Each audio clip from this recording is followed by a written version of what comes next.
Ford has been in a fair amount of turmoil over the last decade or so, and one of the principal reasons for that was this actual truck.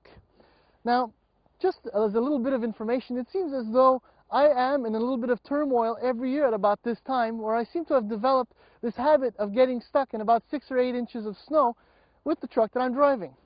So here we are once again in 2006, stuck in 6 inches of snow with a brand new 2006 Ford Explorer. The actual model that I'm test driving this week is an Eddie Bauer. If you look at a base model, it retails for $39,999.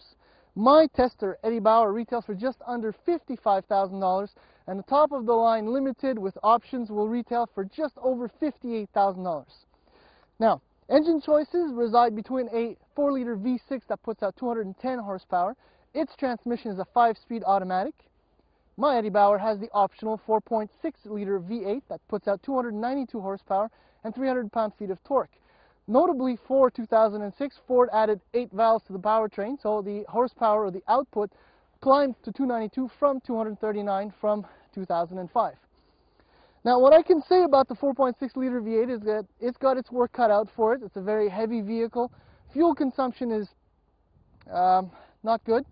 Otherwise, the transmission shifts quite smoothly. Acceleration times aren't that great, but the truck does move. You will pay the price. Fuel consumption, once again. Brakes, not too happy with that. The brake pedal is reasonably firm, but you really have to be confident and put a lot of pressure on that brake pedal for this big truck, heavy truck, to actually come to a full stop. That being said, equipped with the Michelin 4-season cross-terrain tires, not great because they tend to lock up. The ABS kicks in. Otherwise, something I do like is that the ESP, or the traction stability control, can be turned off. Not completely, but just enough to have a little bit of fun in these wintry conditions. Steering is reasonably precise for this type of truck. Assistance is good as well. Nice thing about the truck is that the ride is very smooth. It's reasonably quiet. It's quite comfortable. It's a nice cruiser if you like to cruise around. Although I'm starting to question myself as far as off-road capabilities. Regardless, this is the best-selling SUV in the world, so there's got to be a reason for that. Although the exterior dimensions of the Explorer are quite big, it doesn't feel the same when you come on the inside of the truck. I'm sitting in the driver's position here, and I feel that the A-pillar is very close. The windshield is also very close, not to mention that there isn't that much headroom. Now, so it's kind of an odd feeling where you think you're getting into a huge truck, but it's really not that big.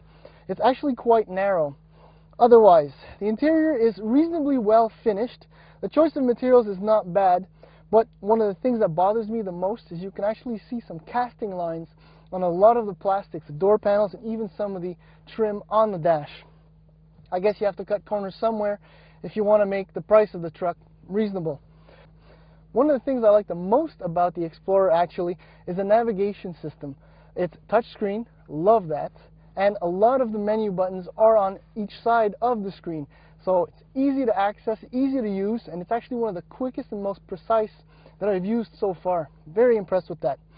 Where things kind of fall apart for me a little bit is the HVAC controls.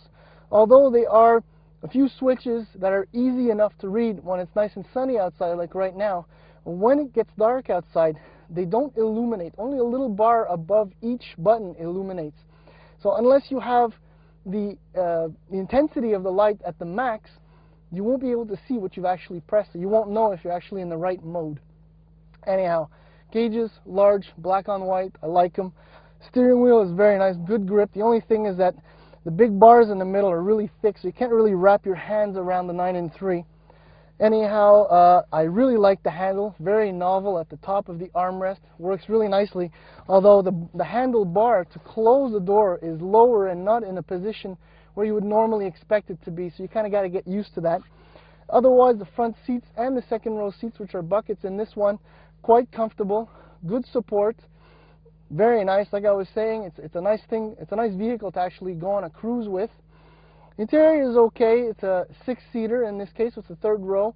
Third row might be a little bit tight, but it is power activated, so that's a nice feature if you got to open and close them on a regular basis.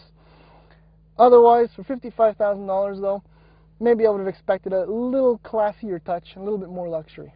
All kidding aside, the Ford Explorer, well, it's still not a bad truck really. although I seem to be able to get through a little bit of snow while the big truck just can't. Ford reliability is improving over time. It's sharing a lot of its components on many other of its vehicles with other manufacturers with which they share many platforms, powertrains, transmissions, and whatnot. So I'm assuming that the Ford Explorer should be reliable in the long run. In the past, it wasn't. It was probably actually the better one as far as the North American sport utility trucks were concerned. So I'm going to jump ahead of myself, I guess, and say that the Ford Explorer will probably be a good choice as far as utility trucks are concerned. There are perhaps better ones, maybe more able to go off-road, although this may be a weird circumstance where we got stuck in a little bit of snow, but I'm thinking specifically about the 4Runner, which is basically legendary when it comes to reliability and off-road capability. I can't say that I don't like the Ford Explorer. I'm enjoying driving it. Fuel consumption is really hurting me. It has to do, I guess, with the heater, the defrost, and all of that. But generally speaking, it's a fine truck. Take a look at it if you're interested in this type of vehicle, but I would certainly look into some of the Japanese products as well.